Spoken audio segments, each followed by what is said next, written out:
Bonsoir à toutes et à tous, vous êtes en direct de Sahel TV pour le journal tout de suite, les principaux titres. Restez avec nous. Ouverture à Nouakchott de la première édition du Festival national du théâtre, une occasion pour promouvoir ce genre littéraire et de lui redonner ses lettres de noblesse en Mauritanie.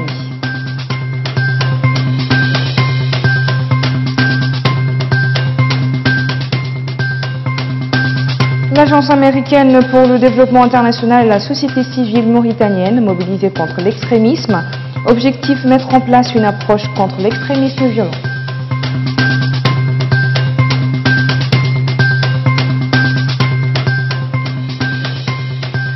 Autre partenariat, celui noué entre une ONG nationale et l'amicale des futurs médecins mauritaniens. Partenariat pour combattre le cancer du sein et de l'utérus chez les femmes.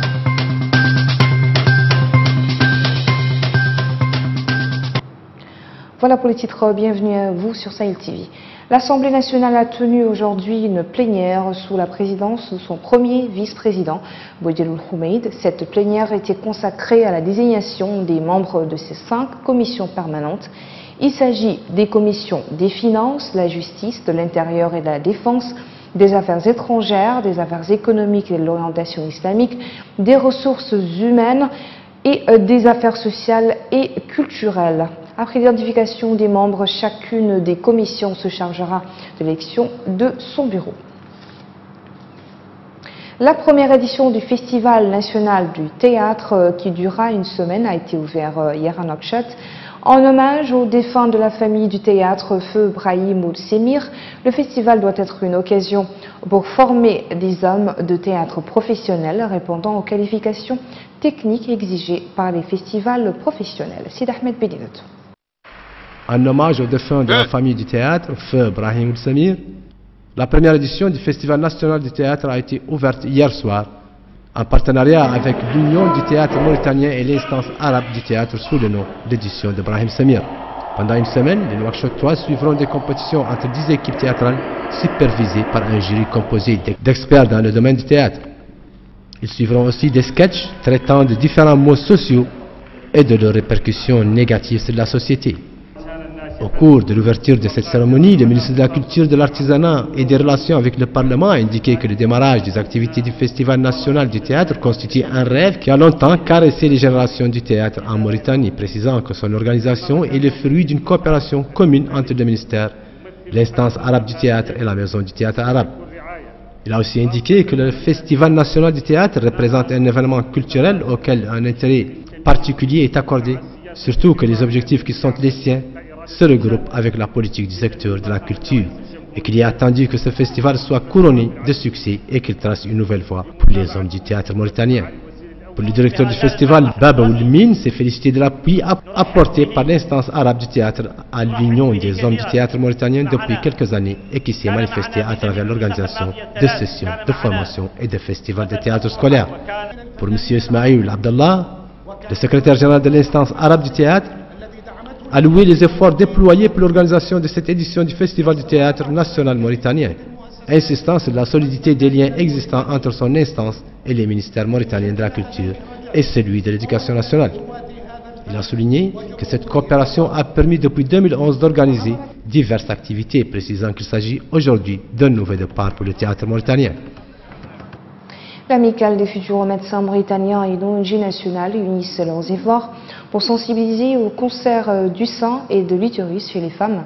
Il s'agit à travers cette action de favoriser la prise de conscience et d'accroître le soutien au dépistage et au traitement de ces maladies endémiques à l'origine de nombreux décès en Mauritanie. C'est récidivé.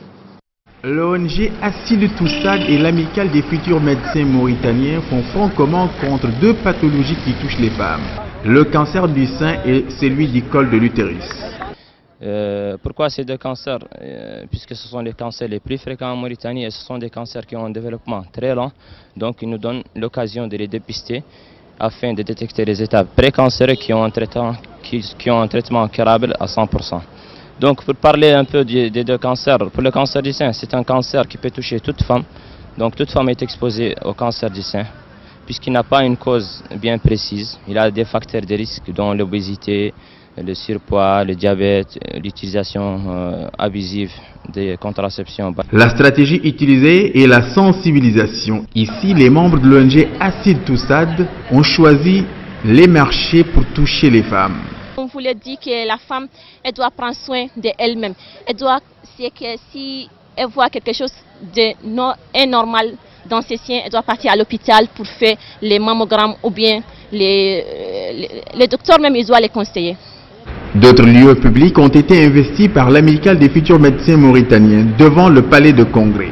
Munis de dépliants, les membres de l'amicale accrochent les femmes pour leur expliquer la nécessité de se faire diagnostiquer. Le cancer du col de l'utérus, c'est un cancer sexuellement transmissible. Il est causé, sa cause principale est un virus appelé l'HPV qui est sexuellement transmissible. Et donc, une femme qui n'a pas eu de rapport sexuel n'est pas censée pratiquer l'examen de dépistage. Par contre, dès que la femme commence à avoir des rapports sexuels, elle doit commencer l'examen pratiquement 1 an après son premier rapport sexuel. Et ensuite, avec un rythme chaque 2 ou 3 ans. L'examen, c'est le frottis cervico-utérin qui se fait dans toutes les structures sanitaires. Avec leurs moyens très limités, ces jeunes gens apportent leur contribution à l'œuvre de construction nationale. C'est cela l'implication citoyenne. C'est sous le thème « Rôle de la société civile mauritanienne dans la prévention de l'extrémisme violent » que les travaux d'un atelier organisé par le programme Partenariat pour la paix de l'Agence américaine pour le développement international, USAID, ont débuté hier à Nouakchott. Les participants à cette rencontre auront à débattre du modus operandi des organisations extrémistes dans le recrutement des jeunes. Compte rendu signé Sid Ahmed Belilat.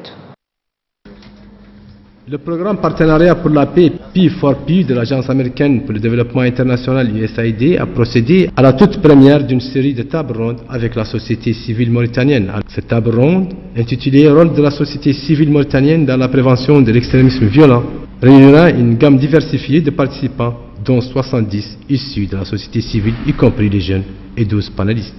Donc, nous sommes ici aujourd'hui pour participer à l'atelier de prévention de conflits, le rôle de la société civile dans la lutte contre l'extrémisme violent et impliquer surtout les jeunes à connaître le rôle qu'ils doivent jouer et les impliquer dans cet atelier. Donc, on sait que vraiment la société civile quand même a un grand rôle à jouer. On sait qu'il y a eu quand même quelque part des menaces par rapport à l'extrémisme violent dans le pays.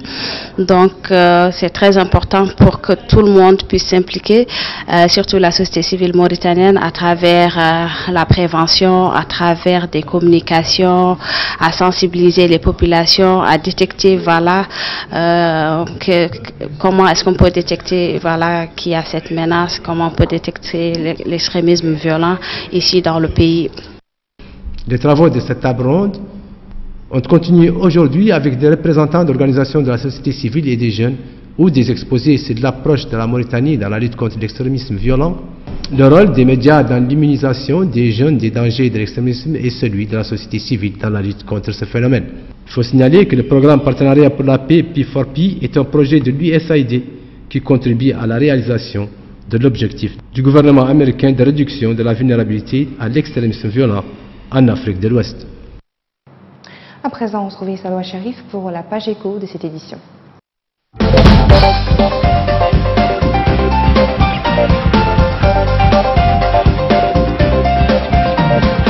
Merci Ndeye. Mesdames et messieurs, bonsoir. Une hausse de 23,3% des échanges commerciaux de la Mauritanie avec le reste du monde au cours du premier trimestre 2018. Ces chiffres ont été publiés dans un rapport par l'Office national de la statistique, l'ONS. Selon cette note trimestrielle du commerce extérieur, cette augmentation est due à l'accroissement des importations, et en particulier de biens d'équipement, qui ont augmenté de 41,9%.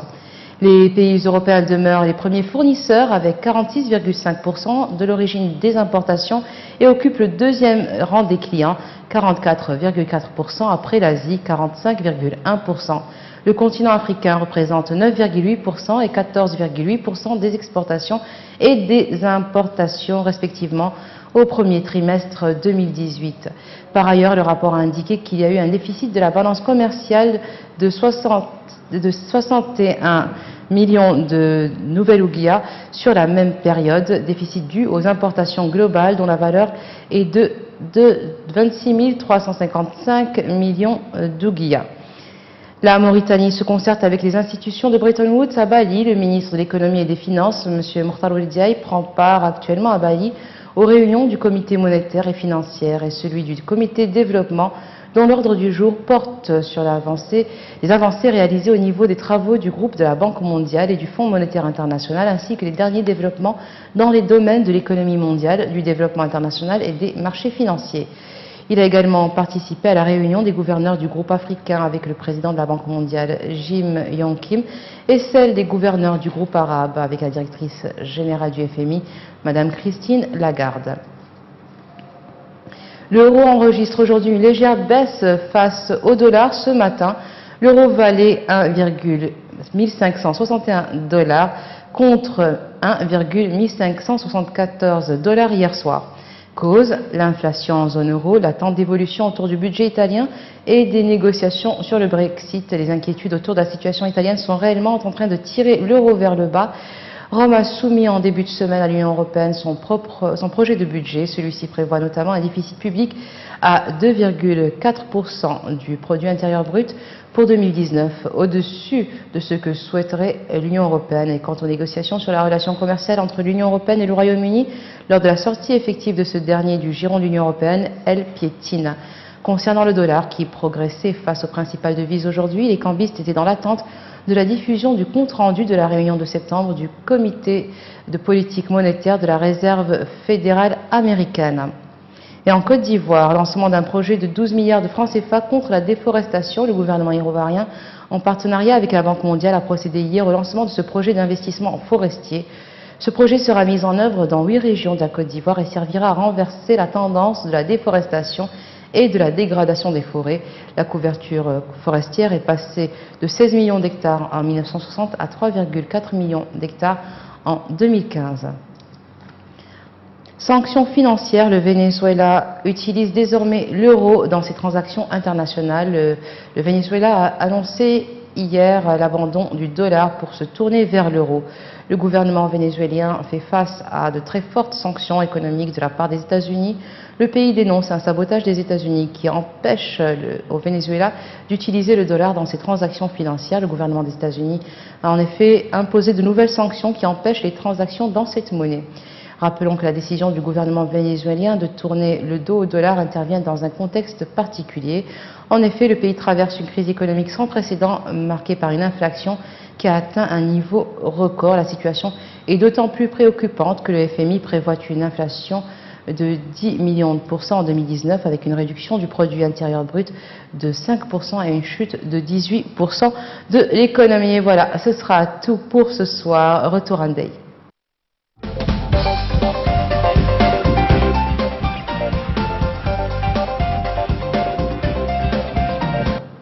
Merci Salwa. Actualité internationale à présent, l'aviation israélienne a mené aujourd'hui une série de raids sur Gaza en réponse aux premiers tirs de roquettes en provenance de l'enclave palestinienne sur fond de tensions grandissantes. Ces hostilités ont fait 1 mort et 3 blessés. Elles ravivent les craintes d'une nouvelle confrontation entre Israël et des groupes armés à Gaza qui se sont livrés 3 guerres depuis 2008 et font redouter l'échec des efforts diplomatiques de l'ONU et de l'Égypte. Le Hamas, qui dirige la bande de Gaza et son principal allié, le djihad islamique, ont nié toute implication dans les tirs de roquettes, laissant entendre que les éléments incontrôlés seraient responsables. Les législatives au Mali prévues pour novembre et décembre 2018 ont été de nouveau reportées sur décision de la Cour internationale. Ainsi, le mandat des députés qui s'achève le 31 décembre prochain sera prolongé de 6 mois, donc jusqu'en 2019, à la demande de l'Assemblée nationale. Ce report permettra de mieux organiser les législatives, mais aussi d'engager les réformes institutionnelles prévues dans l'accord de paix d'Alger et d'apaiser les tensions politiques, a précisé une source officielle en référence à l'accord de paix conclu en 2015 avec l'ex-rébellion à dominante Touareg et pour lequel un nouveau pacte de paix destiné à remettre sur les rails le processus a été signé lundi soir par le gouvernement malien et les Nations Unies. Le Niger, le Togo, le Burkina Faso et le Bénin vont mutualiser leurs moyens pour vaincre les attaques terroristes dans la bande frontalière est du Burkina. Ils ont décidé de partager les informations relatives à la sécurité et de mener des actions concrètes dans cette zone constituée de forêts. Des forêts qui vont du Niger au Togo en longeant le Burkina et le Bénin. Et c'est de là que les groupes armés frappent le Burkina depuis début août. Si rien n'est fait, le Bénin, le Togo seront les prochaines cibles, indique Kala Akuna, ministre nigérien des Affaires étrangères. Une explosion dans un collège de Karchan en Crimée suivie de tirs de fusil a fait au moins 17 morts et une cinquantaine de blessés selon un nouveau bilan provisoire établi par les autorités locales. 2 heures après les faits, l'événement avait été désigné comme acte terroriste par le comité d'enquête avant d'être requalifié de meurtre de masse. Il s'agit du premier incident de ce genre enregistré dans la péninsule depuis son annexion avec la Russie en février 2014. Les premières images du drame montraient des secours improvisés et des blessés transportés sur des brancards de fortune faits de vitres et de meubles brisés. C'est un étudiant de 18 ans qui aurait commis cet acte qui se serait suicidé. Aussitôt, selon le chef du gouvernement de Crimée. Voilà, c'est tout pour cette édition. Merci à vous de nous avoir suivis. Le rappel des principaux titres. Ouverture en workshop de la première édition du Festival national du théâtre. Une occasion pour promouvoir ce genre littéraire et de lui redonner ses lettres de noblesse en Mauritanie.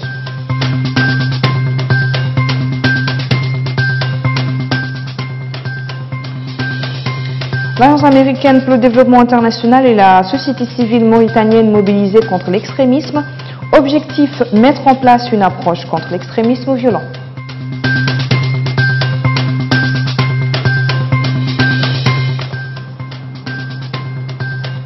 Autre partenariat, celui noué entre l'ONG nationale et l'amicale des futurs médecins mauritaniens. Un partenariat pour combattre le cancer du sein et de l'utérus chez les femmes.